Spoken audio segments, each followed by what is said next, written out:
Hi everybody, this is my second video. I'm Tracy Reed.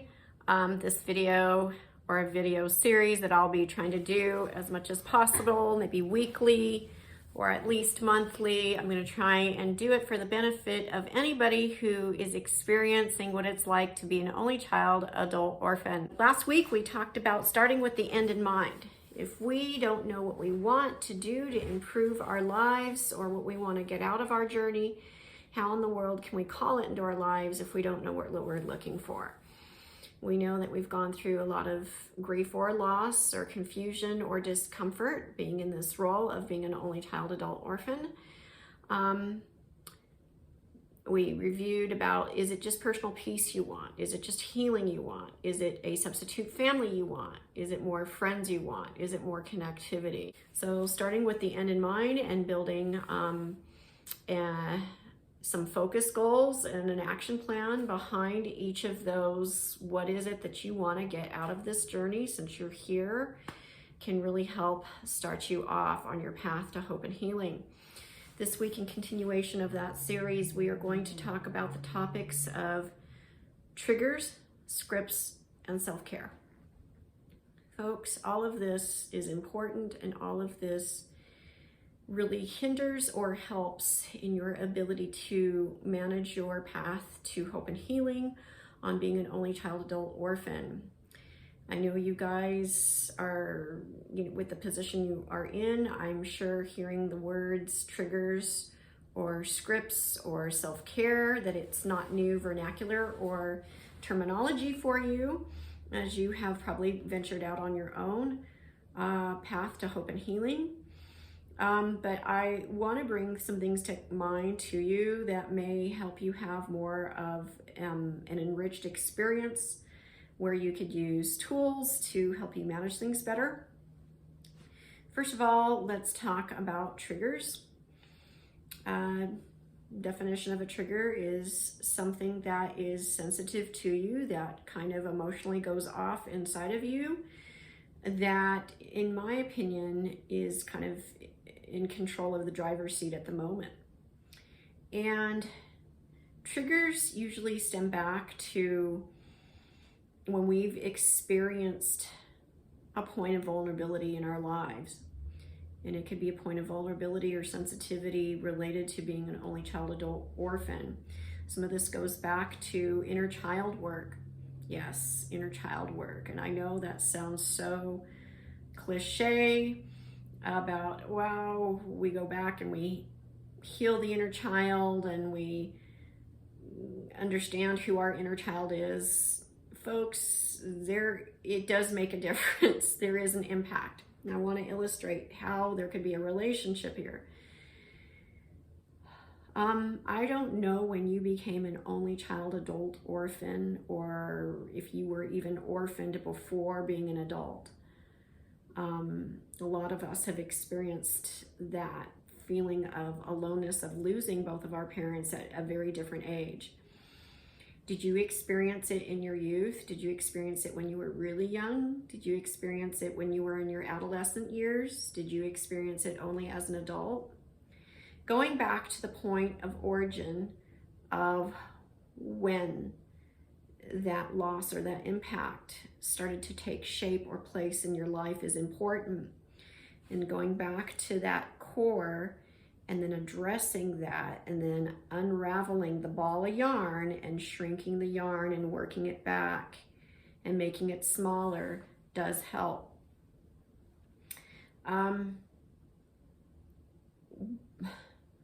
So once we discover that our inner child, or even maybe not an inner child, maybe you did lose both of your parents as an adult and not as a child, I don't know. But going back to that place of origin for you and recognizing where it started to occur is important, because if you recognize where it's occurring, you can recognize where you can start healing it and addressing it and facing it head on. So once we recognize where that origin is from, what do we then do next? Like, okay, I'm willing to do inner child work. Okay, I think it happened to me when I was kind of around 12, or maybe when I was about 21 and going off to college. I don't know.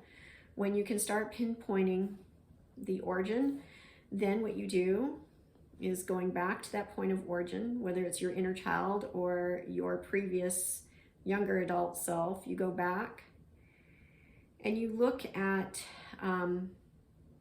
not to once again sound cliche, but it helps. There's a popular spokesperson out there and famous author called Simon Sinek, and he talks about discover your why. Our triggers propel us on a lot of the whys of what we do. It drives behavior. And we could be in our best place of executive functioning right here in our mind of, that makes sense, I need to do this. But all of a sudden, if we start feeling that vulnerability or that trigger going off that we haven't quite addressed or dealt with from earlier in our lives, it starts being in the driver's seat. And I'm just going to ask you, do you want your inner child 12-year-old or your 21-year-old or whatever year old, do you want that version of yourself to be in the current driver's seat of how old you are now? I'm a 49-year-old woman, and I have a lot of inner child work that I think stems back from the times I was 9 and 12 years old. Do I want that 9-year-old or 12-year-old to be in a position of managing my personal decision-making process with folks in my world around me at age 49? I don't. That's just me personally. And so if I don't, I got to go back to that. So have I done inner child work myself? I have a bit. I have had my own therapy, my own therapist. We have done some inner child work. I'm going to give you a small, tiny example of something, and maybe I hope you could use it to your own place of where you're at. There was a pivotal moment in my life when I was in 4th grade. I think I was about 9 years old. And I, being an only child and having a military dad who has obviously passed on, or I wouldn't be an an only child adult orphan. I remember one time I was coming off the school bus as a 4th grader, and I was super excited that I scored 99% on my times tables math test. I was super excited. And I couldn't wait to get off that school bus with my backpack and run all the way home from the bus stop to see my father, who I knew would be there waiting. And I remember taking out the test, the times tables math test, and showing it to him. And the first thing out of his mouth was, "Where's the 1%?" And I feel like I have lived my life like that when good things are happening to me, that instead of celebrating and having joy and giving myself credit where it's due, I am looking at that 1% that's missing instead of celebrating the strides that I made on the 99% that I got right. That has been a trigger for me throughout my life about managing imperfection, having imposter syndrome, and feeling worthy of self-care, self-love, and relationships as an only child adult orphan. So I had to go back to that point of origin, the 4th grader, the 9-year-old, and I had to tell her in front of my therapist that I did a good job on that 99% and that I was worth the value of loving and supporting and celebrating, even if I had only made a 70% versus a 99%. You have to know and understand your own value. It helps when you understand what triggers are going off in front of you so that you know to manage them, soothe them, support them, and give that previous self the support it didn't get, so that it is not in the driver's seat of how you continue to manage your life on hope and healing of being an only child adult orphan to this day. So that's a little bit about triggers. The other things that I wanted to touch on would be scripts. There's this form of therapy out there called transactional analysis, which is also known as TA. And transactional analysis is more popular than you think. You might have heard of transactional analysis in the forms of people saying, hey, I'm okay, you're okay. And that has a lot to do with scripts.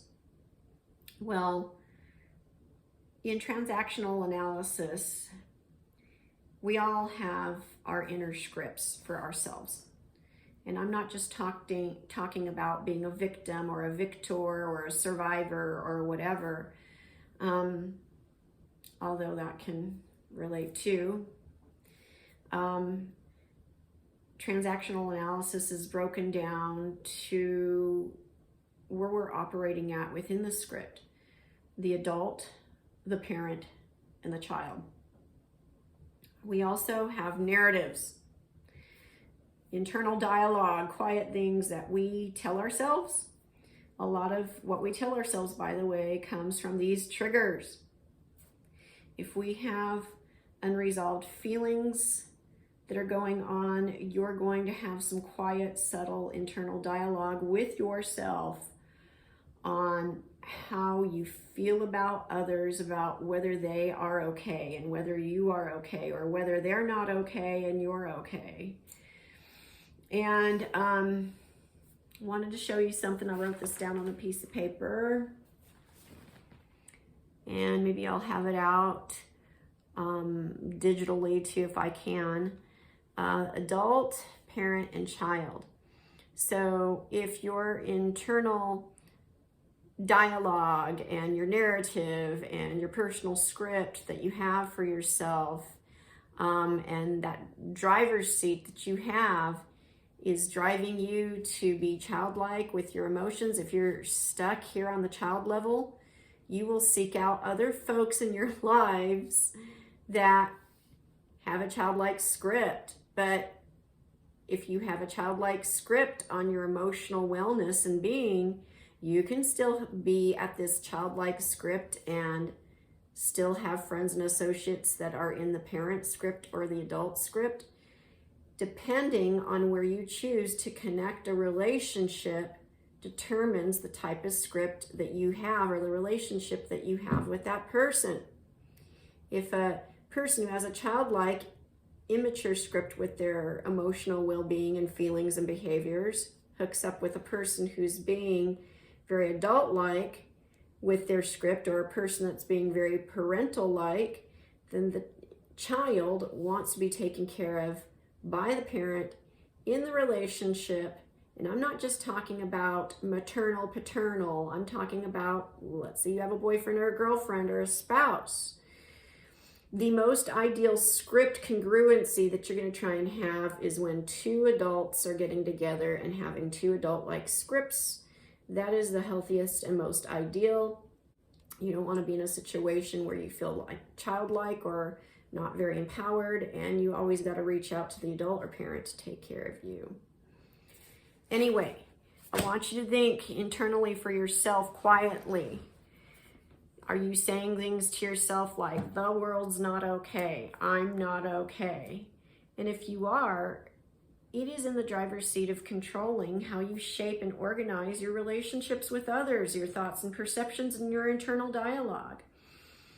So, the big takeaway to work on for your homework this week, folks, is think about what your script looks like. Where are you? There's several scripts that exist. I'm okay, you're okay. That's where we want to be, right? And it's easier said than done. But starting with the end in mind, once again, we create action plans and focus goals to work. We are progress and work. We create the work to manage that. If we don't feel okay and the world doesn't feel okay, what can we do to change the internal dialogue, the narrative, or the script? We can rewrite it. We need to rehearse behaviors that help us get to a healthier place, so that that internal dialogue of not being okay and everybody else not feeling okay feels better, doesn't hurt as bad, because we're changing the script. You can flip the script, folks. So I give you that as your homework today. Think about, once again, the end in mind. What is it that you want to achieve? What does your internal dialogue look like? What does your narrative look like? Where do you think you're at on your script of being okay or not being okay? What does the world look like on being okay, not being okay? Are you at an adult script, parent script, a child script?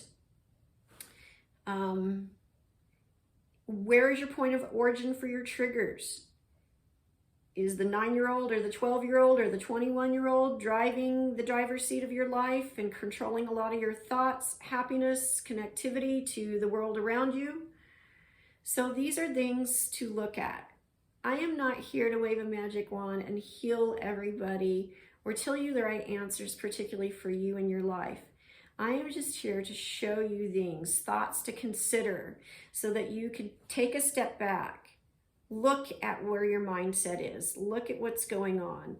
Look at how to change it and manage your own self-care. These are my thoughts for this week. I hope you had a lot of value out of this YouTube video. We can follow up with a follow-up discussion, open forum at my Facebook page at Only Child Adult Orphans. If you have any suggestions about what you want to see for other further topics on future videos, I am open to comments. You are more than welcome to leave a comment on my YouTube page. Click a like, hit subscribe if you want to keep seeing more videos. You can also reach out to me at Tracy Reed, R-E-E-D, tracyreed.lifecoach@gmail.com. All right, guys, peace, love, and sunshine to you. Wishing you the best on your hope and healing journey. Bye.